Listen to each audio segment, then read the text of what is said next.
कहानी का नाम पढ़ाई का झगड़ा। गांव में दो पड़ोसी औरतें थीं, रानी कुमारी और सुष्मिता बहन।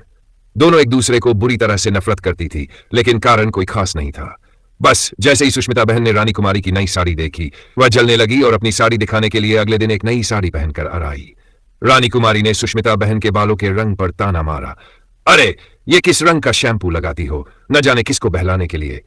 सुष्मिता बहन ने भी जवाब दिया, कम से कम मेरे बाल तो सस्ते नहीं हैं, जैसे तुम्हारे बालों की तरह बेजान। यह झगड़ा हर दिन बढ़ता ही जा रहा था। अब बात केवल साड़ी और बालों तक सीमित नहीं रही थी। एक दिन दोनों ने तय किया कि अब पढ़ाई का विषय उठाया जाए। सुष्मिता बहन ने रानी कुमारी से कह दिया, तुम तो बस सब्जी काटने में माहिर हो, किताबों में क्या रखा है। रानी कुमारी ने जवाब दिया, क्या तुम कभी किताब खोल के देखी है? तुम्हारे मम्मी पापा को देखकर मुझे लगता है तुम कभी स्कूल ही नहीं गई हो।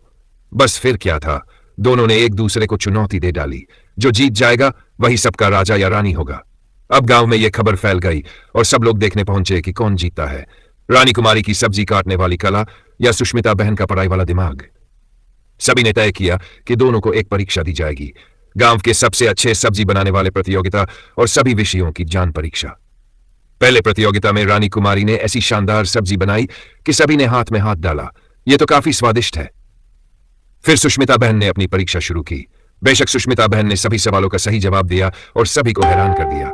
अब पंचायत के सामने फैसला आ गया, क्या करें, सब्जी भी जरूरी है और पढ़ाई भी। तो पंचायत ने एक मजेदार फैसला लिया, दोनों मिलकर एक साथ पढ़ाई और सब्जी बनाओ, क्योंकि दोनों का ही अपना हुनर है।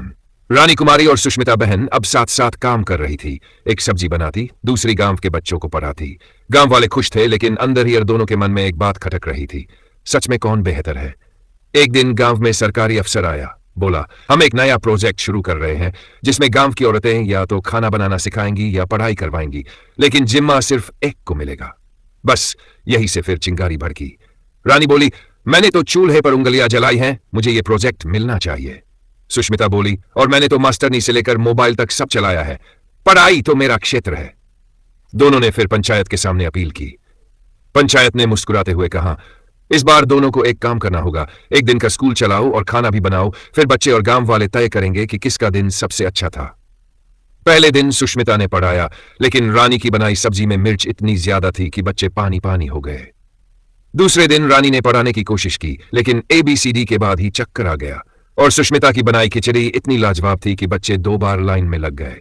अंत में पंचायत ने कहा, तुम दोनों अकेले नहीं, साथ में ही बेस्ट हो, एक बिना दूसरी अधूरी है। अब दोनों समझ गई, अकेले कुछ नहीं, जोड़ी में ही असली जीत है। अब रानी और सुष्मिता गांव में पड़ा खिला खिन चलाती हैं, जहां बच्चे पढ़ाई भी करते हैं और चटपटी सब्जी भी खाते हैं।